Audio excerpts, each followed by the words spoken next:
गुण आप समान प्राप्त नहीं भावना भाकर दे विनय पूर्वक करो बारंबार जिनेश्वर दे बारंबार जिनेश्वर दे। बढ़िया, जय श्री राम।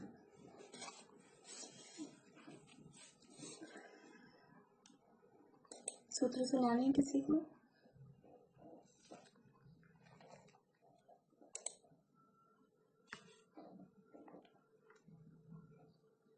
बोलिए रेखा जी।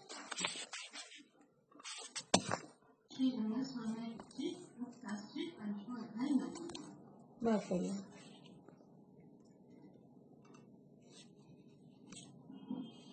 कल आपको होमवर्क दिया था मैंने,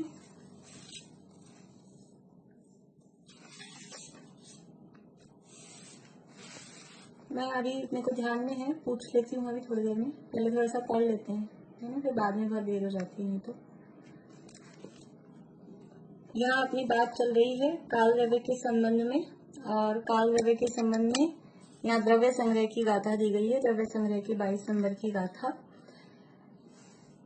लोयायास पदे से इक्के जेठिया हुए का रैणानंदासीव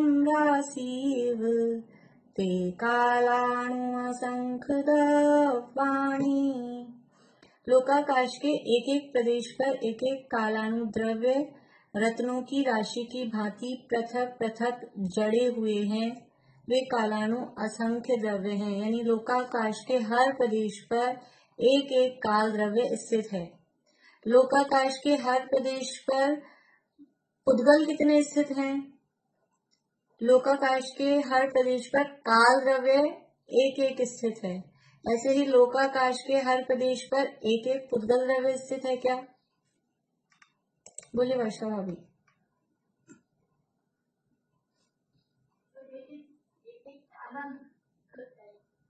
हाँ, मतलब ऐसा कोई निश्चित नहीं है, एक भी हो सकते हैं, 2 4 10 भी हो सकते हैं, संख्यात असंख्यात अनंत भी पुद्गल एक प्रदेश पर हो सकते हैं।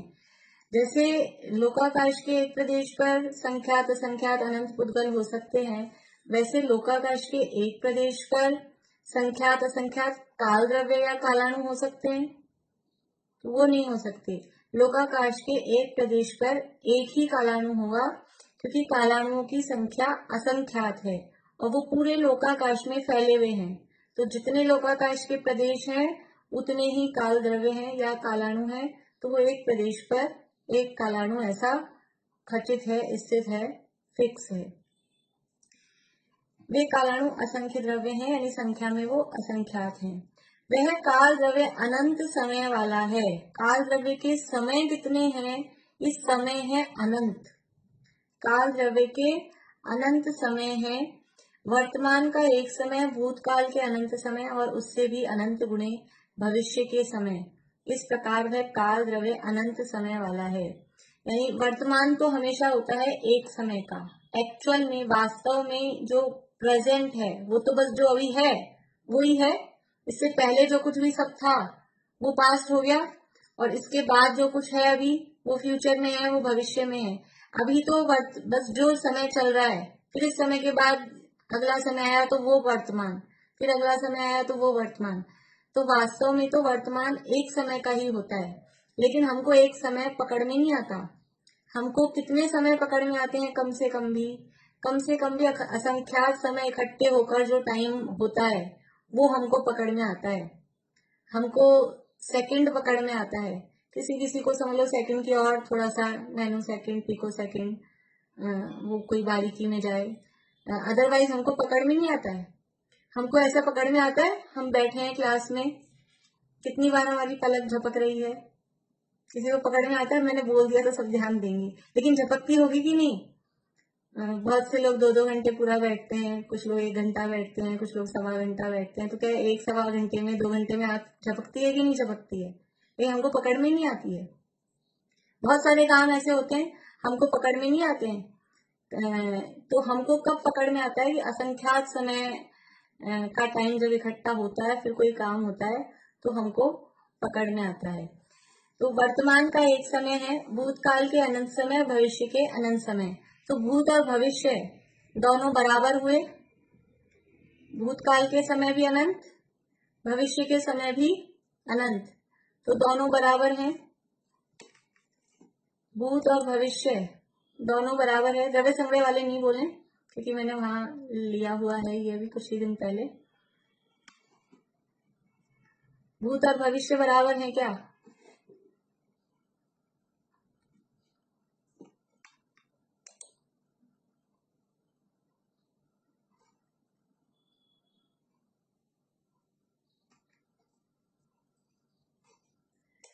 बहुत से लोग तो सोच ही नहीं पा रहे, बहुत कम लोग आज हाथ खड़ा कर पा रहे हैं।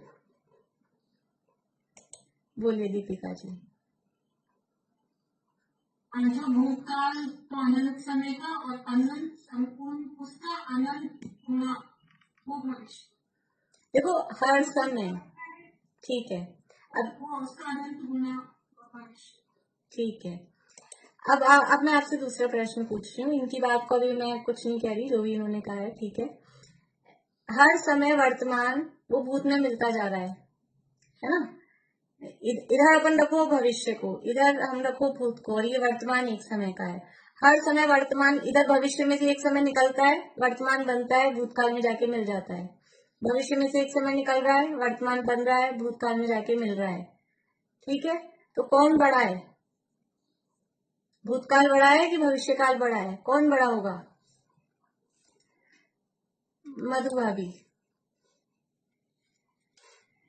ये जो अनंत है ना, इसकी कोई संख्याओं में गिनती नहीं है, कोई पता नहीं हो सकता कौन। नहीं, संख्याओं नहीं, अनंत के 9 प्रकार होते हैं, तो उसमें छोटा अनंत, बड़ा अनंत, ऐसा यानी पता कर सकते हैं, निकाला जा सकता है।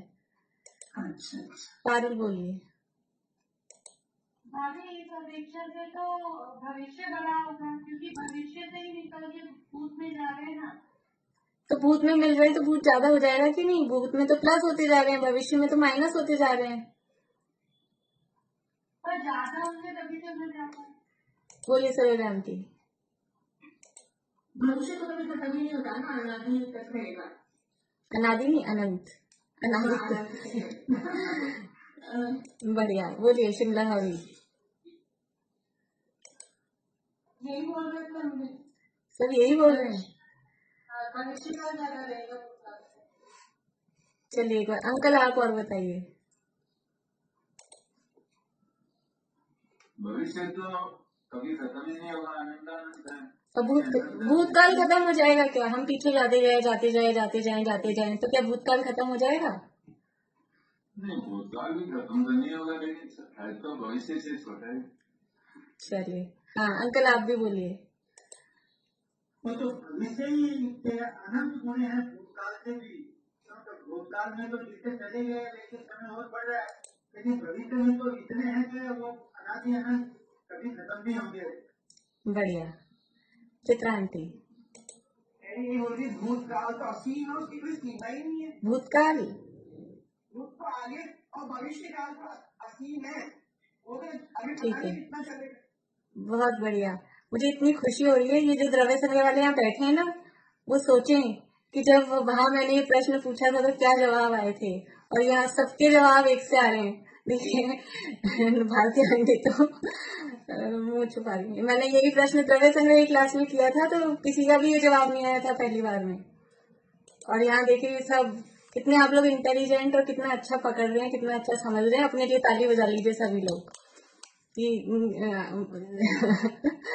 बिल्कुल सही जवाब दिया आप लोगों ने कि यद्यपि ऐसा लग रहा है कि भविष्य से निकल निकल के भूत में जाके मिल रहा है तो भूतकाल बड़ा होगा, लेकिन ऐसा नहीं है। जितना भूतकाल है उससे अनंत गुना बड़ा भविष्यकाल है, क्योंकि यदि इधर से एक एक निकल के आके मिलता जाएगा तो एक दिन अगर ये कम होता, भविष्य काल के समय यदि भूतकाल के समयों से कम होते तो ये तो खत्म हो जाते। ये तो बढ़ता जाता और ये खत्म हो जाता, फिर क्या होता बाद में। इसलिए भूतकाल के समय भी अनंत है, वो भी एंडलेस है, पीछे जाते जाएंगे तो उसका अंत हम नहीं पा पाएंगे, वो भी अनंत है। लेकिन भूतकाल के समय जितने अनंत हैं उससे अनंत गुना ज्यादा अनंत वो भविष्य काल के समय है। ये भूतकाल के और भविष्य काल में समयों में अंतर है। समय, ये बात ध्यान रखना, भूतकाल के समय कितने, भविष्य काल के समय कितने। तो भविष्य काल के समय वो बहुत बड़ा अनंत है और भूतकाल के समय में जो अनंत समय है वो उससे छोटा अनंत है। सबका जवाब सही था, सबने सही जवाब दिया है, बहुत बढ़िया। बोलिए। आपने नीचे में इसको पूरा अच्छे से एक्सप्लेन किया हुआ है, एकदम आप गए एक्सप्लेन नहीं किया हुआ था। यहाँ क्या एक्सप्लेन किया है? भूतकाल के समय और उससे भी अनंत गुणे, ठीक है। अच्छा, एक हाँ बात बोल सकती हूँ? हाँ ये बोलिए। जो ये गोलर में जो एग्जाम्पल दिया था वो मैं आपको ऐसे बता रही हूँ कि एक जो कपड़े का लट्ठा है और उसमें पोस्टू के दाने स्टार्ट किए सारे, तो संख्या समझाने के हिसाब से उन्होंने बताया था कि जैसे एक धन का भी एक टूर का कपड़ा का एक लट्ठा और उसका हमने पोस्टू के दाने पूरे दिखा दिए, तो वो एक जगह हाँ, वो संयम प्रकाश में वहाँ वही उदाहरण दिया, संयम प्रकाश में वही उदाहरण दिया हुआ है वहां पर।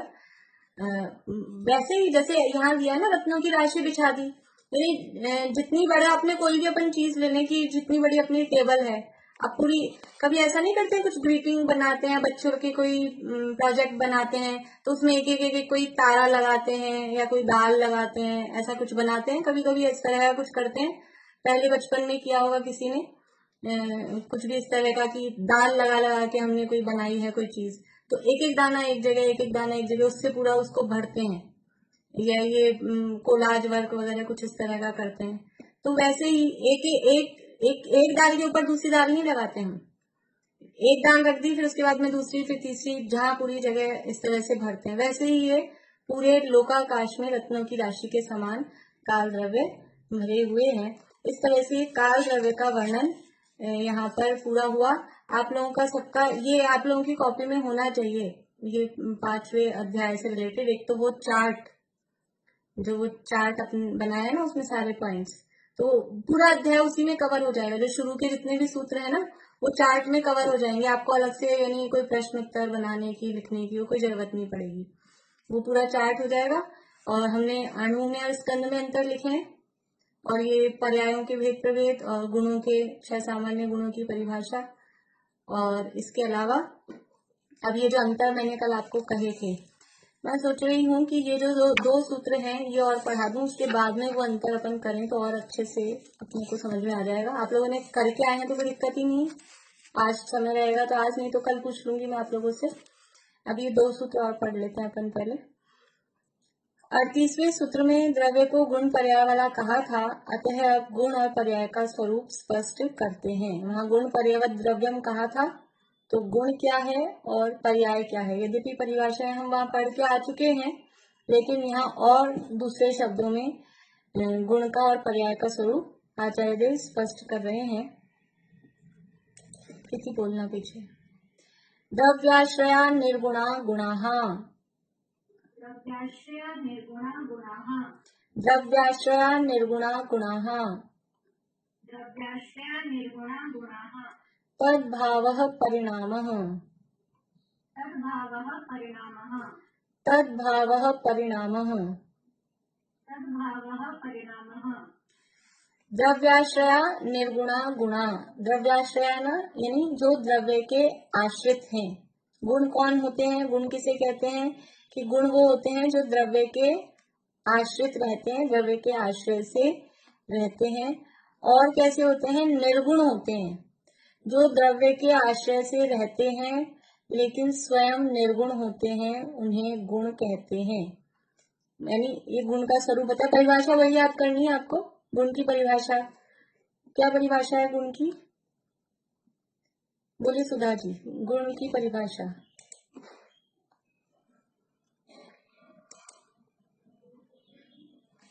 संपूर्ण भावों और संपूर्ण भावों और संपूर्ण अवस्थाओं में पाए जाते हैं, उसको गुण कहते हैं, उसे गुण कहते हैं। बढ़िया, जो द्रव्य के संपूर्ण भागों और उसकी संपूर्ण अवस्थाओं में पाए जाते हैं उसे गुण कहते हैं।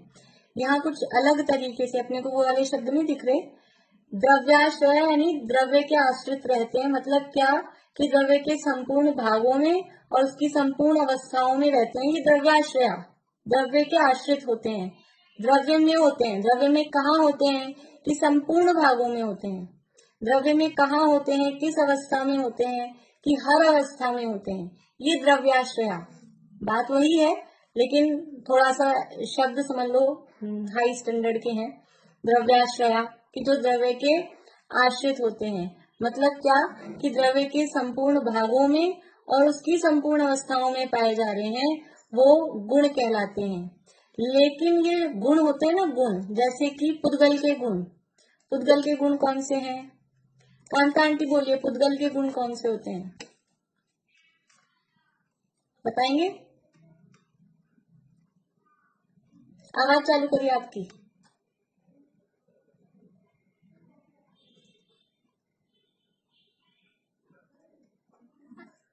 जीव के बताइए, पुद्गल के छोड़िए, आपके गुण बताइए जीव के। जानना पहचानना। बढ़िया, बहुत अच्छा। जानना, देखना, सुख का अनुभव करना, ये सब जीव के गुण हैं। यानी ज्ञान, दर्शन, सुख, वीर्य, ये जीव के गुण हैं। और पुद्गल के गुण स्पर्श, रस, गंध, वर्ण, हाँ, ये पुद्गल के गुण हैं। ठीक है, तो ये जानना, देखना जो जीव के गुण है, ये स्पर्श, रस, गंध, वर्ण पुद्गल के गुण है। इस गुण में कौन सा गुण होता है? ज्ञान गुण। और ज्ञान का गुण, जीव में ज्ञान गुण है और ज्ञान गुण में कौन सा गुण है? पुद्गल में स्पर्श गुण है। फिर उस स्पर्श में कौन सा गुण है? स्पर्श के गुण बता सकते हैं कोई? बोलिए चित्रा आंटी।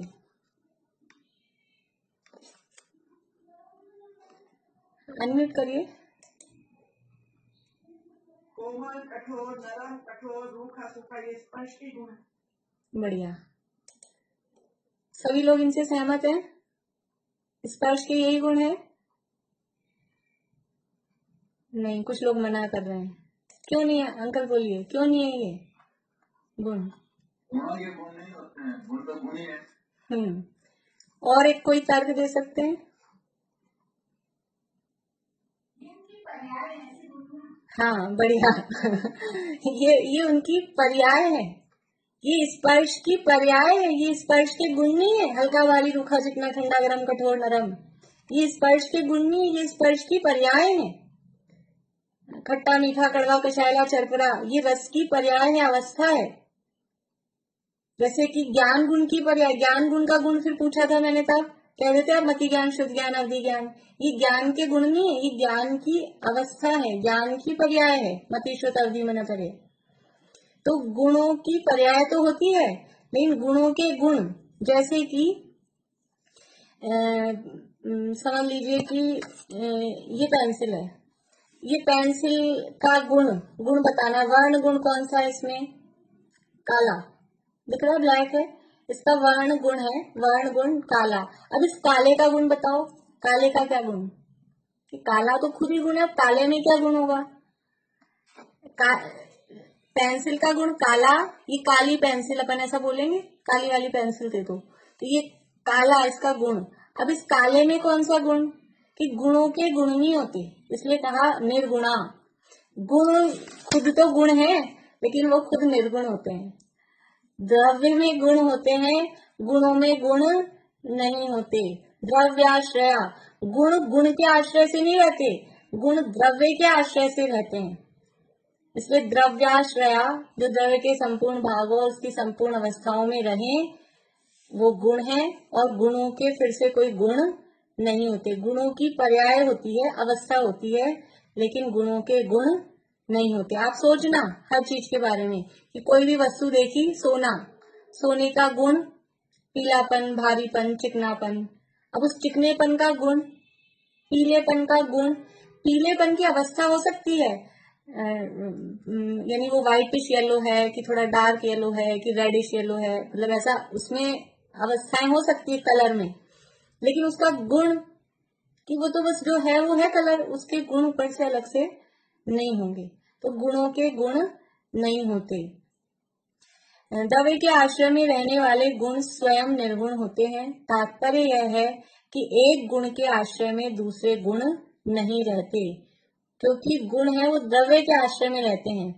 एक गुण के आश्रय से दूसरे गुण रहे तो वो देखो एक ज्ञान गुण है, ठीक है, ज्ञान गुण के आश्रय, ज्ञान ये कठिन तो नहीं लगता आपको, पुद्गल की बात कर लेंगे अपन, समझ लीजिए स्पर्श गुण है, स्पर्श गुण एक गुण है, इसके आश्रय से यदि रस गुण, गंध गुण, वर्ण गुण रहे, गुण के आश्रय से गुण रहे, तो ये जो स्पर्श गुण है ना, ये गुण खुद क्या हो जाएगा, ये गुण द्रव्य हो जाएगा, क्योंकि जिसके आश्रय से गुण रहते हैं वो तो द्रव्य होता है, हो जाएगा कि नहीं हो जाएगा। द्रव्य किसे कहते हैं, गुणों के समूह को द्रव्य कहते हैं, जिसमें गुण पाए जाते हैं उसे द्रव्य कहते हैं, गुण पर्यावत द्रव्यम। तो पुद्गल में स्पर्श रस गंध वर्ण गुण ऐसा हम कह रहे हैं, लेकिन जो वो स्पर्श गुण है, उस स्पर्श गुण में भी रस गंध वर्ण ये गुण उसमें भी है। तो फिर ये स्पर्श गुण और पुद्गल, उसमें फर्क क्या होगा, ये भी गुण ही है, द्रव्य नहीं बन जाएगा। समझ में आ रही मेरी बात, कि जो गुण है वो खुद ही द्रव्य बन जाएगा। यदि गुणों के आश्रय से फिर से गुण रहे तो वो यानी बहुत सारे द्रव्य हो जाएंगे। एक द्रव्य में अनंत गुण है तो वो एक द्रव्य नहीं रह के वो अनंत द्रव्य हो जाएंगे, क्योंकि एक एक गुण खुद एक एक द्रव्य बन जाएगा, क्योंकि एक गुण के आश्रय से फिर दूसरे गुण, फिर दूसरे गुण के आश्रय से फिर दूसरे गुण, और जिसके आश्रय से गुण रहते हैं उसको तो हम द्रव्य कहते हैं, क्योंकि गुणों के समूह को द्रव्य कहते हैं। तो ऐसे करके ये कल वो किसी ने पूछा था ना, अनवस्था दोष हो जाएगा, ऐसा करके कोई व्यवस्था ही नहीं बनेगी, फिर जहां देखेंगे वहां द्रव्य द्रव्य द्रव्य द्रव्य, गुण तो गायब ही हो जाएंगे, क्योंकि वो गुण अपने आप में द्रव्य बन जाएगा, जो गुण है वो द्रव्य बन जाएगा। तो ऐसा नहीं होता, गुण है वो द्रव्य के आश्रित रहते हैं, गुणों के आश्रित से फिर गुण नहीं रहते, गुणों की पर्याय होती। इसलिए अगला सूत्र दिया, तद्भाव परिणाम है, गुणों का जो तद भाव, उनका जो भाव है, उनका होना या परिणमन करना, वो पर्याय कहलाता है।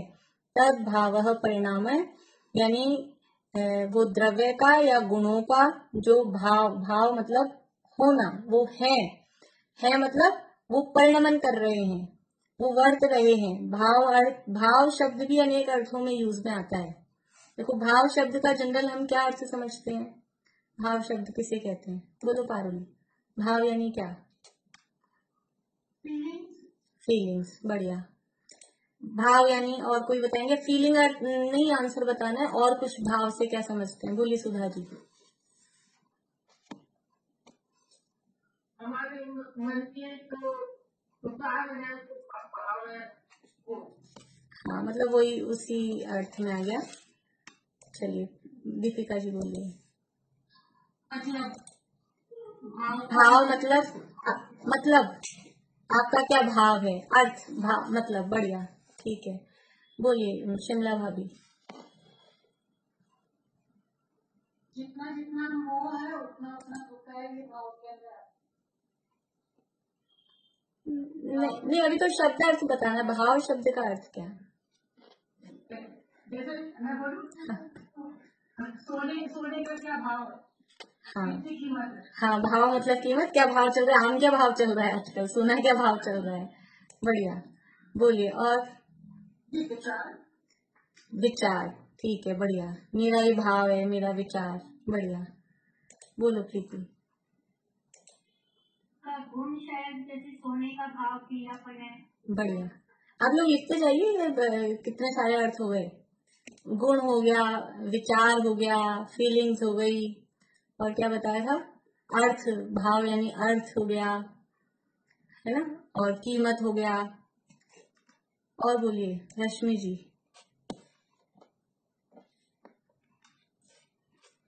मन में विचार आना, ये बोल रही थी, हाँ मन में विचार आना। हाँ, मतलब भाव का अर्थ परिणाम, वो परिणाम के अर्थ में भाव। चलिए और कोई बताएंगे आप, चित्रा आंटी बोलिए। इरादा, नियत, हाँ वो सब वही भाव यानी परिणाम या विचार के अंतर्गत हो गए वो सारी बात, ठीक है। अब एक भाव शब्द का अर्थ, बाकी सब आ गए लगभग, और कोई बता रहे। एक होता है भाव शब्द का अर्थ, जिसे यहाँ गुण के अर्थ में ले लिया है, बोलिए ज्योति जी। हाँ, वो गुण हो गए ना, स्वभाव यानी गुण, तो वो उसके अंतर्गत अपन ले लेंगे। लेकिन विभाव को अपन पर्याय के अर्थ में, एक भाव शब्द पर्याय के अर्थ में भी, अवस्था के अर्थ में भी भाव आता है। हाँ, बोलिए बुआ। हाँ, अभिप्राय का वो, हाँ उन्होंने बताया था ना अभी, मीनिंग, वो अभिप्राय हो गया। अभिप्राय कह सकते हैं, वो जो मीनिंग वाला अर्थ बताया था उसको अभिप्राय। अभी यह सकता है कि मेरे मन में दूसरों के प्रति क्या भाव है, मैं क्या सोचती हूँ दूसरों के प्रति। हाँ, वो सब मतलब वो बातें सब आ गई, वो विचार रूप भाव, वो सारी बातें हो गई। मेरे ख्याल से सारे लगभग सारे अर्थ आ गए। मेरे को अब एक अर्थ और, भाव शब्द द्रव्य के अर्थ में भी यूज में आता है। नहीं, ये सब जो अपन ने और अर्थ देखे वो लौकिक अर्थ भी है उसमें, जैसे कीमत वाला अर्थ है वो लौकिक अर्थ भी है। लेकिन एक भाव शब्द है यहाँ अपने धार्मिक इसमें, भाव शब्द द्रव्य के लिए भी यूज में आता है, गुण के लिए भी यूज में आता है, और पर्याय के लिए भी यूज में आता है। तद भाव, ये जो भाव शब्द है ना, तो भाव शब्द कभी द्रव्य के लिए भी भाव बोलते हैं। अब कहाँ बोलते हैं, तो आप कभी जब समय सार पढ़ेंगे तो समय सार का मंगलाचरण अमृतचंद्राचार्य ने जो किया है उसमें ये भाव शब्द के तीनों अर्थ वहां पे लगे हैं। द्रव्य रूप अर्थ भी है, गुण रूप अर्थ भी है, और पर्याय रूप अर्थ भी है। तो अभी तो यहाँ जो अर्थ लगेगा अभी अपन देख रहे हैं। बोलिए मधु भाभी। हाँ, वो भाव मतलब वही की मतलब मान कषाय के रूप में। ठीक है, मान कषाय के अर्थ में भी भाव शब्द बोल देते हैं। ठीक है, बढ़िया। तो भाव शब्द है, हम ज्यादातर जो बोलते हैं, अगर अपन धार्मिक पढ़ाई के संदर्भ में भी भाव शब्द यूज लेते हैं तो हमारा ज्यादातर अर्थ उसमें क्या लगता है, भाव मतलब परिणाम, शुभ भाव, अशुभ भाव, शुद्ध भाव, ऐसे परिणाम के अर्थ में हमारे क्या परिणाम, विचार, भाव चल रहे हैं, उस अर्थ में हम ज्यादा यूज लेते हैं। वो सब है पर्याय रूप, जो भी विचार हैं, भाव, वो पर्याय रूप हैं। और भाव शब्द जो स्वभाव विभाव, जो अभी स्वभाव शब्द लिया, वो गुण के अर्थ में लेते हैं। और कहीं कहीं भाव शब्द, अभी मैंने आपको एक उदाहरण बताया, और भी कभी शास्त्र पढ़ेंगे तो भाव शब्द द्रव्य के अर्थ में भी यूज में आता है। अब कब कहाँ किस शब्द का क्या अर्थ है, तो वो हमको, वो प्रकरण क्या चल रहा है, क्या विषय चल रहा है, उसको देख के वो अर्थ समझना पड़ता है। जैसे हम सब्जी मंडी जाएं और फिर सब्जी वाले से पूछें कि आम का क्या भाव है, और वो कहे 50 रुपए किलो, ऐसे बोल रहे अंदाज से 100 रुपए किलो, जो भी कहे, तो वो हम बोले कि तेरे को इतना भी नहीं पता, आम का भाव तो होता है उसका रस, उसका पीलापन, उसका सॉफ्टनेस, हम उसको ये बताने लग जाएं, तो अभी प्रकरण क्या है, आप कहाँ खड़े हो, सब्जी मंडी में खड़े हो, तो वो आम का भाव, उसका मतलब फिर कितने रुपए का है, क्या उसकी रेट है, तब वो अर्थ लगेगा। और यहाँ पर क्लास में पढ़ रहे हैं पुद्गल द्रव्य का वर्णन, और फिर आपसे पूछा जाए आम का भाव, फिर आप कहो 200 रुपए किलो, तो फिर यहाँ पे आम का भाव का मतलब कि उसके वो स्पर्श रस गंध वर्ण बताने, तो ऐसा प्रकरण समझ के अर्थ देखना पड़ता है। यहाँ कहा तद भाव, मतलब ये भाव मतलब भाव का अर्थ होना भी होता है। यहाँ भाव शब्द का जो अर्थ दिया है ना, होना है, ये भव, थोड़ा बहुत संस्कृत आती है तो भव एक धातु होती है, भवती, भवतः, भवंती, सुना होगा आप लोगों ने, तो उसका अर्थ होता है होना है। तो ये तद भाव, तो यहाँ है कि उनका होना, द्रव्य और गुणों का होना, किस तरह से होना, कि वो निरंतर बदलना, बदलकर उनका होना, उत्पाद व्यय होकर ध्रुवता रहना, तद भाव, उनका निरंतर होना, वो कहलाता है परिणाम, वो पर्याय कहलाता है। द्रव्य या गुणों का होना अर्थात प्रति समय बदलते रहना परिणाम है। तद भाव, तद यानी उनका, यानी किनका, कि द्रव्याश्रया निर्गुणा गुणा, तो द्रव्य की भी बात थी, गुण की भी बात थी ऊपर वाले सूत्र में। तो यहाँ तत् शब्द के दोनों अर्थ, द्रव्य और गुण, तो द्रव्य और गुणों का भाव यानी उनका होना, होना मतलब उनका प्रति समय बदलते रहना, वो परिणाम है। तो यहाँ गुण की भी बात बताई और पर्याय की भी बात बताई कि द्रव्य और गुणों के जो परिणाम यानी जो परिणमन प्रति समय चल रहा है उसको पर्याय कहते हैं। इससे ये भी समझ में आ रहा है कि द्रव्य की भी पर्याय होती है और गुण की भी पर्याय होती है। अकेले गुण की पर्याय होती हो, द्रव्य की नहीं होती हो, या अकेले द्रव्य की होती हो, गुण की नहीं होती हो, ऐसा नहीं है। क्योंकि गुणों में भी परिणमन होता है, द्रव्य में भी परिणमन होता है, और उस परिणमन का नाम ही पर्याय है। वो जो परिणमन हो रहा है ना, वो जो हो रहे हैं और वो जो परिणमित हो रहे हैं, वो परिणमन का नाम ही पर्याय है। तो इस प्रकार से द्रव्य या गुणों का होना अथवा प्रति समय बदलते रहना परिणाम है। द्रव्य और उसके गुणों में आधार आधेय संबंध है। द्रव्य आधार है और गुण आधेय है।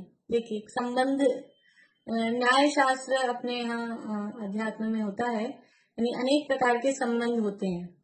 अनेक प्रकार के संबंध होते हैं, जैसे कि कितने प्रकार के संबंध होते हैं बता सकते हैं? दुनिया में कितने प्रकार के संबंध होते हैं? धार्मिक नहीं पूछ रही मैं, दुनिया में कौन कौन से संबंध होते हैं?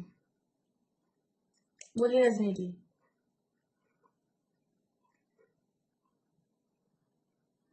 पारिवारिक संबंध। हाँ, पारिवारिक संबंध होते हैं, माँ बेटे का, पिता पुत्र का, सास बहू का, कितने सारे लगा सकते हैं अपन, जितने रिश्तेदार हैं सबके संबंध हैं। पारिवारिक संबंध होते हैं, फिर बोलते हैं इनके हमारे बिजनेस के रिलेशंस हैं, व्यापारिक संबंध होते हैं, फिर सामाजिक संबंध होते हैं, ऐसे अलग अलग टाइप के संबंध होते हैं। तो यहाँ उन संबंधों की बात नहीं है। यहाँ शास्त्रों में भी संबंध होते हैं, लेकिन वो कौन से संबंध होते हैं? अब शास्त्रों के संबंध के उदाहरण देंगे एक आध? बोलो पारुल। बढ़िया। कर्ता कर्म, बढ़िया बढ़िया। निमित्त नैमित्तिक संबंध, एक क्षेत्र अवगाह संबंध, ये सुना है हमने शब्द? एक क्षेत्र अवगाह, शरीर और आत्मा एक ही जगह पर हैं, एक क्षेत्र अवगाह संबंध, ऐसा। तो ये संबंध यहाँ पर बता रहे हैं, आधार आधेय संबंध। आधार आधेय संबंध किसे कहते हैं? कि जो वस्तु आधार जिस पर है वो तो है आधार, और जो वस्तु उसके ऊपर है वो कहलाएगी आधेय। मतलब कि जैसे भगुनी में दूध है, भगुनी में दूध है, तो दूध किसके आधार से है? कि भगुनी के आधार से है, तो भगुनी आधार हो गई और दूध हो गया आधेय। जैसे कि हमने पुस्तक रखी टेबल पे, तो टेबल हो गई आधार और पुस्तक हो गई आधेय। भाई जो वस्तु जिसके आश्रय से रह रही है, कि ये पुस्तक कैसे रहती, आपने कैसे रख रखी है? कभी कभी ऐसा होता है ना, छोटा स्टैंड हो, स्टैंड पे कुछ रखा वो दिख नहीं रहा, तो ये आपकी हवा में कैसे है, किस आधार पे टिकी हुई है, ऐसा हम सोचते हैं। तो वो नीचे स्टैंड लगा हुआ है, तो स्टैंड आधार है और वो वस्तु जिस पर टिकी हुई है वो वस्तु आधेय है। तो यहाँ कह रहे हैं द्रव्य और उसके गुणों में आधार आधेय संबंध है। द्रव्य आधार है और गुण आधेय है, यानी द्रव्य में गुण रहते हैं। तो द्रव्य में, द्रव्य जैसे भगोनी में दूध है, तो जिसमें है वो आधार और जो है वो आधेय, ऐसा आधार आधेय। समझ में आ गई बात? और भी जितनी भी चीजें हैं, अभी ये समझ लीजिए, ये हथेली है आधार और इस पे ये रख दिया तो ये आधेय। ऐसा जितनी भी चीजें हैं, हम लोग सब हैं, तो हम सड़क के आधार पर, सड़क आधार है, हम लोगों में से कोई भी हवा में नहीं चल सकता ना। वो एरोप्लेन में बैठ के चलेंगे तो एरोप्लेन आधार हो जाएगा, लेकिन ऐसे तो नहीं चल सकते ना कोई, तो आधार चाहिए। तो ऐसे ही गुण कहाँ रहते हैं? कि द्रव्य के आधार से, द्रव्य आधार है, गुण आधेय है। भक्तामल में एक काव्य आता है, ध्यान है किसी को? बोलिए बात है। ऐसे बोल सकते हैं, जब बादल है कि तो उसको आधार चाहिए, और आधे तक की है, और सूक्ष्म जीव को कोई आधार नहीं चाहिए, तो उसको आधार नहीं चाहिए। हाँ ठीक है। बादल, भाई बादल जीवों को दूसरे शरीर का आश्रय चाहिए, इसलिए वो आधार के आश्रय से रहते हैं। ठीक है बात। भक्तामल का काव्य किसी को ध्यान है? मैं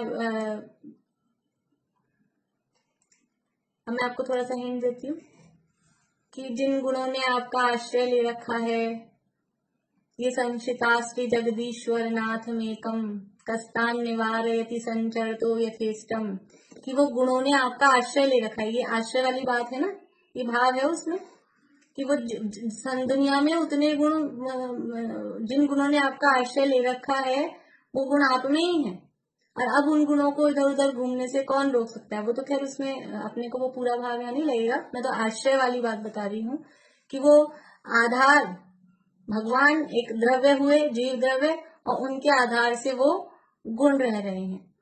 तो द्रव्य और उसके गुणों में आधार आधेय संबंध है, द्रव्य आधार है और गुण आधेय है। जिस प्रकार तेल तिलों के सभी अवयवों में व्याप्त रहता है, उसी प्रकार गुण भी द्रव्य के सभी प्रदेशों और पर्यायों में व्याप्त होकर रहते हैं। जैसे कि तिल आधार है और तेल उसमें आधेय है। ये तो अभी मैंने मोटा आधार आधेय समझाने के लिए आपको ऐसी चीज दी। वास्तव में आधार आधेय द्रव्य और गुणों में कि गुण है वो पूरा व्याप्त होके रह रहे हैं। जैसे कि तिल में तेल पूरी जगह व्याप्त है, मूंगफली में तेल पूरी जगह व्याप्त है, नारियल में तेल पूरी जगह व्याप्त है, तो वो उसमें व्याप्त होकर रहे। व्याप्त समझ में आता है, सब जगह है। तो जो परिभाषा है गुण की, जो द्रव्य के संपूर्ण भागों और उसकी संपूर्ण अवस्थाओं, अवस्थाओं का मतलब पर्यायों में, वो सब अवस्था में है, सब पर्याय में है। तिल की अवस्था में भी वो उसमें हर जगह वो तेल पसरा हुआ है। बोलिए सुधा जी। शरीर और जीव में, आत्मा में और शरीर में आधार कौन है, आधेय कौन है? आत्मा और जीव में, शरीर में आधार आधेय संबंध नहीं है, एक क्षेत्रावगाह संबंध है, आधार आधेय संबंध नहीं है। निमित्त नैमित्तिक संबंध है, एक क्षेत्रावगाह संबंध है, पर आधार आधेय नहीं है। ये तो उदाहरण के लिए भी मैंने आपको स्थूल में को आधार और आधेय आपको समझ में आ जाए, इसके लिए मैंने आपको स्थूल उदाहरण दिए। आधार आधेय का मतलब ये है, वो उसके आश्रय, शरीर के आश्रय से आधार से जीव नहीं रह रहा है, जब निकल जाता है, जब निकलना होता है, और समुद्घात की अवस्था में भी बाहर निकल जाता है। पूरा नहीं निकले तो समुद्घात पढ़ा है नहीं अपन ने, तो आत्मा के प्रदेश बाहर निकल जाते हैं। इसलिए शरीर के आधार से आत्मा नहीं रह रहा है और आत्मा के आधार से शरीर भी नहीं रह रहा है। इन दोनों में जो संबंध है वो तो निमित्त नैमित्तिक है। कैसा संबंध है? जैसे कि धर्म द्रव्य में और जीव में जब चलता है तो आधार आधेय है क्या, धर्म द्रव्य या आकाश में, कि वो तो निमित्त नैमित्तिक संबंध है। जब जीव और पुद्गल गति करते हैं तो धर्म द्रव्य निमित्त हो जाता है, जब वो रुकते हैं अधर्म द्रव्य निमित्त हो जाता है। ऐसा आधार आधेय संबंध उनमें नहीं है। आधार आधेय संबंध किसमें है कि द्रव्य में और उसके गुणों में, जो एक्चुअल में उसके गुण है, जो द्रव्य है। जैसे कि धर्म द्रव्य आधार है और गति हेतुत्व नहीं, हाँ, धर्म द्रव्य आधार है और गति हेतुत्व उसका आधेय, वो गुण उसमें रहता है, वो आधार आधेय संबंध में हुआ। अधर्म द्रव्य आधार है और स्थिति हेतुत्व वो आधेय है। पुद्गल द्रव्य आधार है और स्पर्श रस गंध वर्ण वो आधेय है। ये ऐसा आधार आधेय संबंध द्रव्य के उसके गुणों के साथ में होता है। बोली शिमला भाभी। जैसे ये सात भूमि है, तीन पहले और आकाश के आधार की स्थिति है। हाँ, ये अपन आधार पे कहते हैं, पर वो जो कह रहे हैं वो समझने की अपेक्षा व्यवहार से कह रहे हैं कि पूरा लोकाकाश किस आधार पे है, आलोक में टिका हुआ, कि वात वलयों के आधार पर है। हमने जब ये पढ़ा था ना तीसरा अध्याय, तो पूरा लोकाकाश वो अलोकाकाश के बीच में किस आधार पे है, कैसे टिका हुआ है, कि वो वात वलयों के आधार से टिका हुआ है। फिर नरक की पृथ्वियां या ऊपर स्वर्ग के विमान, तो कहीं हवा का आधार है, कहीं पानी का आधार है। वो स्थूल आधार आधेय जैसा भी अपन ने देखा ना, एक वस्तु दूसरे वस्तु के आधार से टिकती है, वो वैसा है। यहाँ द्रव्य और गुणों में आधार आधेय बता रहे हैं, वो पूरा उस गुण द्रव्य में व्याप्त होकर रह रहे हैं गुण, वो ऐसा आधार आधेय संबंध है। कोई भी गुण पुद्गल के बिना कहीं भी आप स्पर्श बताओ, पुद्गल नहीं हो और स्पर्श बताओ, पुद्गल नहीं हो आप वर्ण बताओ, तो ये जो गुण है ये उस पुद्गल द्रव्य के आश्रय से ही रहेंगे।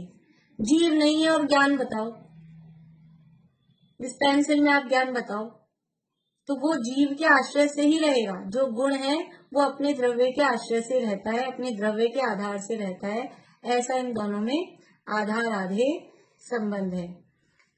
जिस प्रकार तेल तिलों के सभी अवयवों में पाया जाता व्याप्त रहता है, उसी प्रकार गुण भी द्रव्य के सभी प्रदेशों और पर्यायों में व्याप्त होकर रहते हैं। जिस प्रकार द्रव्य में गुण पाए जाते हैं, उसी प्रकार एक गुण में अन्य गुण नहीं पाए जाते, इसलिए यहाँ गुणों को निर्गुण कहा गया है। जैसे द्रव्य में गुण है, द्रव्य के आश्रय से गुण है, वैसे गुणों में गुण या गुण के आश्रय से गुण नहीं पाए जाते, इसलिए गुणों को निर्गुण कहा गया है। गुण दो प्रकार के होते हैं, सामान्य गुण और विशेष गुण। ये हमने पढ़ लिया है, मैं रीडिंग कर रही हूँ केवल। अगर कोई ऐसा हो जिनको नहीं समझ में आया हो कि सामान्य गुण क्या है, विशेष गुण क्या है, तो हाथ खड़ा करें, नहीं तो हम रीडिंग कर रहे हैं। जो गुण सब द्रव्यों में समान रूप से पाए जाते हैं, उन्हें सामान्य गुण कहते हैं।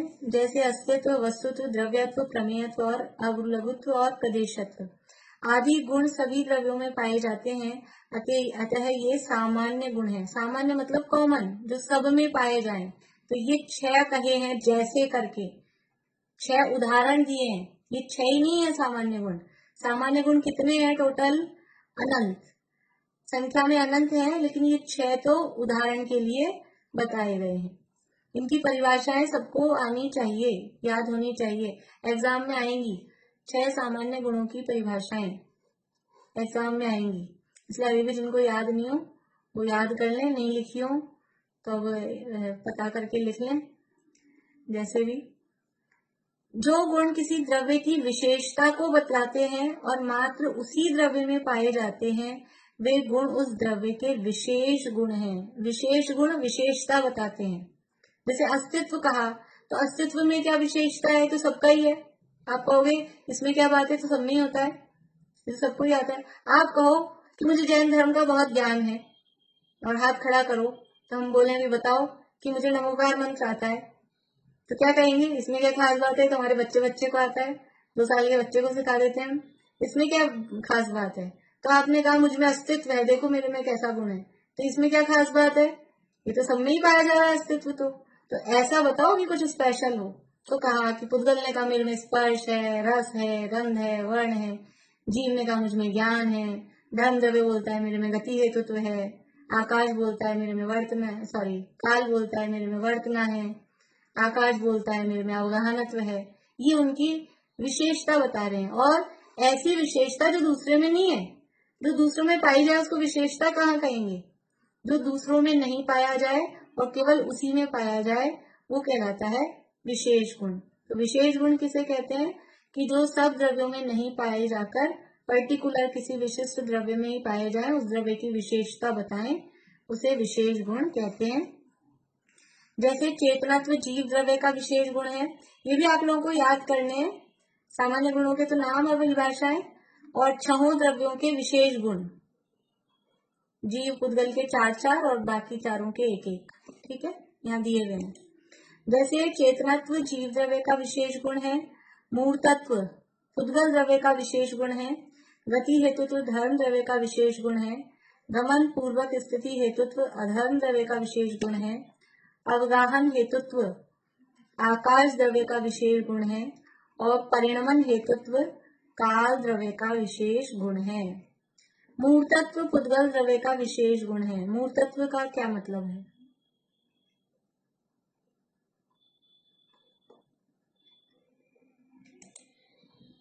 मूर्तत्व का क्या मतलब है? ईशा,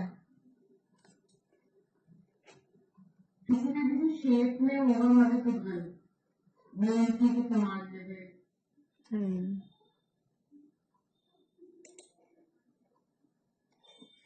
मोनिका अभी थे ना, कहाँ गए? दिख रजनी जी बोलिए, मूर्तत्व का क्या अर्थ? रूप है। रूप का क्या मतलब? सुंदर है। रूप का क्या मतलब? सुंदर है। नहीं, सुंदर नहीं, उसको आप आंखों से देख सकते हैं। ठीक है। रंजू भाभी, मूल तत्व का क्या अर्थ? मतलब उसका अस्तित्व हमें दिखाई देता है। मतलब वही बात हुई आँख से दिखता है, वही बात हुई ना। उसका आकार है, उसका आकार है पुतले का, वो हमें दिखाई देता चलिए आशा आंटी आप बता दीजिए। हाँ वही रूपी है पुस्तक में धूप है दिखता है उसको आंखों से दिखता है। चलिए ये धानवी जी कौन है, आप बोलिए।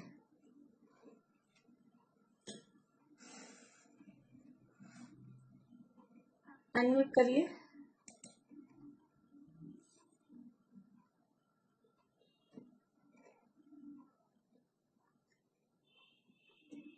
सुधा जी बोलिए। क्योंकि उसमें वर्ड है। मूर्त का क्या अर्थ है? पुद्गल का मूर्तत्व, मूर्तपने का अर्थ अकेला आकार, अकेला रंग रूप, ये मूर्त का अर्थ नहीं है। मूर्तिक या रूपिण पुद्गला ये सूत्र है, मूर्तिक कहें या रूपी कहें एक ही बात होती है। और उसका अर्थ है स्पर्श रस गंध वर्णवंतः पुद्गला। ये चारों, किसी में आपको रंग रूप नहीं दिखे, आकार नहीं दिखे तो क्या वो पुद्गल नहीं होगा? हवा का रंग रूप आकार दिखता है किसी को? हवा का रंग रूप दिखता है क्या? नहीं दिखता है, आंख से नहीं दिखती है, लेकिन स्पर्श से पहचानी जाती है। कहीं से बहुत दुर्गंध आ रही है, कहीं से दुर्गंध आ रही है, कहीं से वो दिखती है आंखों से। आंखों से दुर्गंध सुगंध दिखती है क्या? बगीचे में गए तो खुशबू आ रही है बहुत अच्छी, तो वो आंखों से दिखती है क्या? आंखों से नहीं दिखती तो फिर क्या वो अमूर्तिक हो गई? वो पौद्गलिक है कि नहीं? सुगंध और दुर्गंध ये पुद्गल की अवस्थाएं है कि नहीं है, गंध गुण की। तो आंखों से दिखना वो नहीं है अकेला। मूर्त तत्व का मतलब चारों गुण, जिसमें स्पर्श रस गंध वर्ण पाया जाए वो मूर्तिक है, वो मूर्तपना है। मूर्तपना और रूपी एक ही अर्थ है, मूर्तिक कहो या रूपी कहो एक ही अर्थ होता है। तो जिन लोगों को, जिनसे मैंने पूछ लिया उनका तो पकड़ में आ गया, और जिनसे नहीं पूछा और जो ऐसा ही समझ रहे थे वो अपना सुधार लें, वो बच गए सबके सामने, ऐसा समझ लें। लेकिन जिनको सबके सामने पूछ लिया वो आप कभी नहीं भूलेंगे, ठीक है ना? ये बात जरूर होती है, एग्जाम में जो चीज अपनी गलत हो जाती है वो जिंदगी भर याद रहती है। जो सही हो जाते हैं ना वो तो हो सकता है बाद में भूल जाए, वो गलत कर दें बाद में, लेकिन जो गलती होती है वो हमेशा याद रहती है। तो अब हमेशा ध्यान रखना है, मूर्तिक किसे कहते हैं? जिसमें स्पर्श रस गंध वर्ण पाया जाए, चारों गुण, वो मूर्तपना पुद्गल का विशेष गुण है। मैं इसको पढ़ना चाह रही हूँ, अगर कुछ बचेगा तो फिर बाकी कल करेंगे 1-2 मिनट में। और वो जो मैंने क्वेश्चन आपको दिए हैं वो अपन कल करेंगे, क्योंकि आज ये वाला और पढ़ लिया ना अपन ने गुण पर आएगा, तो आपको और पॉइंट्स मिल जाएंगे, इसलिए मैंने आज वो डिस्कस नहीं किया है, कल मैं वो करूंगी। शिमला अभी कुछ पूछना है आपको? हाँ, क्वेश्चन ये था, मैं और अच्छे से आपको बता देती हूँ। द्रव्य और गुणों में अंतर अलग अलग करके कर लीजिए, ऐसे इकट्ठा आप लोग मतलब होगा भी नहीं वो। द्रव्य और गुण में अंतर, द्रव्य और पर्याय में अंतर, और गुण और पर्याय में अंतर, ऐसे अलग अलग कर लीजिए। तो अलग अलग खोजना है उसके तीनों के अंतर, और तीनों में समानता क्या है, तीनों में हाँ, गुण और पर्याय में अंतर, और तीनों में समानता, तीनों में क्या समानता है वो। अंकल आपको कुछ पूछना है? क्वेश्चन के बारे में पूछना है क्या? ठीक, हाँ अभी बता दिया ना मैंने। हाँ ठीक है, बोलिए मधु भाभी।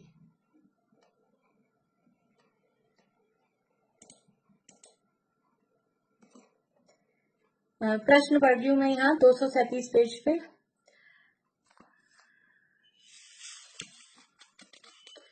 चलिए कल ही ले लेंगे, अभी समय बहुत ज्यादा हो जाता है, फिर पढ़ तो देती हूँ, फिर जो होगा ठीक है। प्रश्न है आप लोगों के तो फिर प्रश्न ही देती हूँ। बोली ज्योति जी।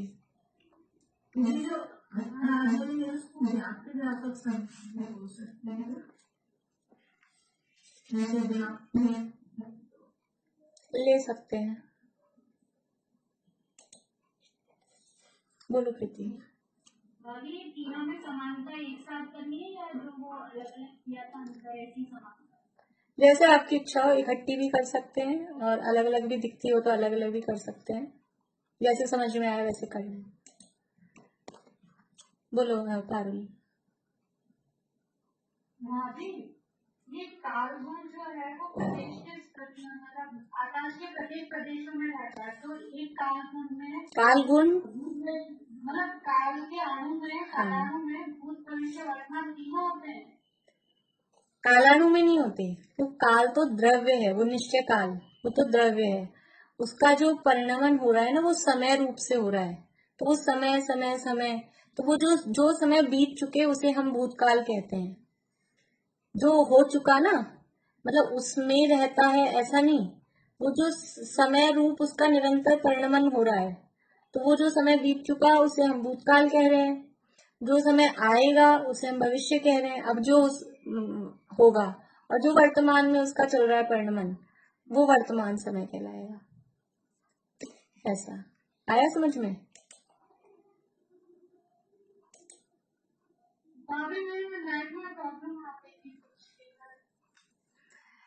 देखो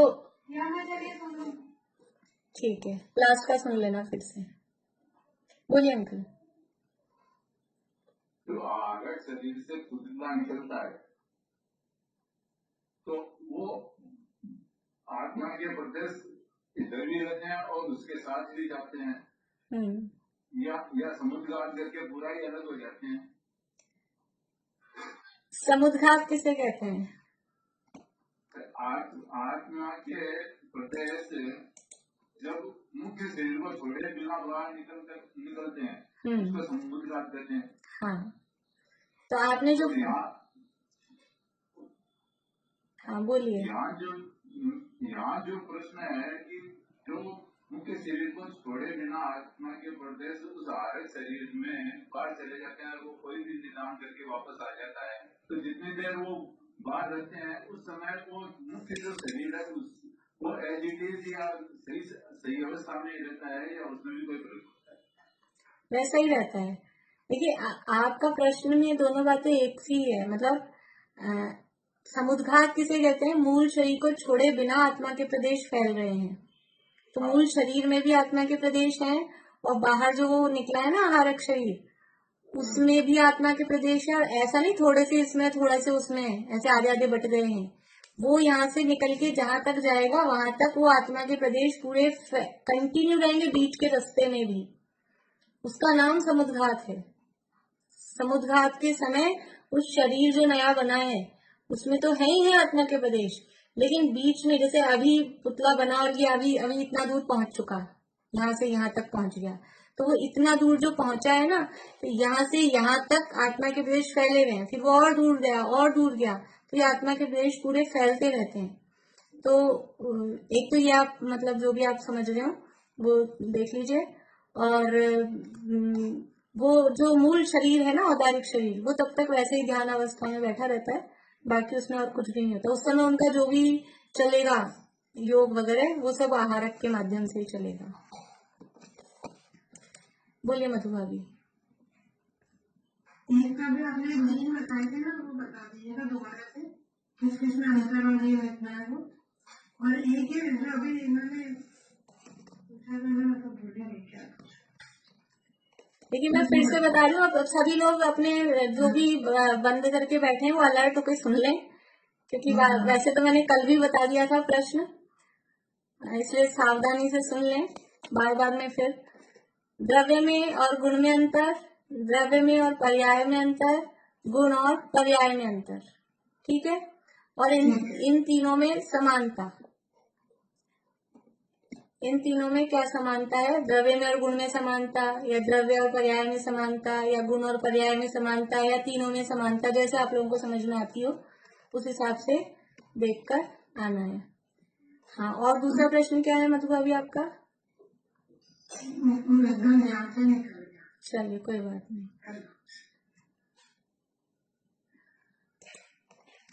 हाँ, जिनवाणी स्तुति के लिए कौन हाथ खड़ा कर रहे हैं?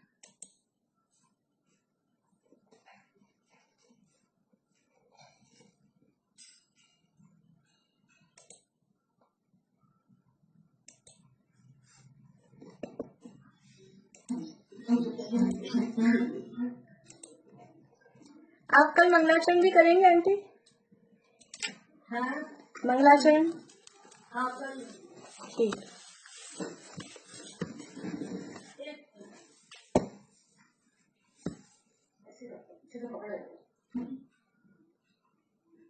मोहत महल मणिमाल मंडित संपदा सतखंड की शांति दिन दिन समत दीवी शरण एक अखंड की पायो अखंडानंत दर्शन ज्ञान वीरज आपने संसार पार उतारनी जी देशना प्रभु आपने देशना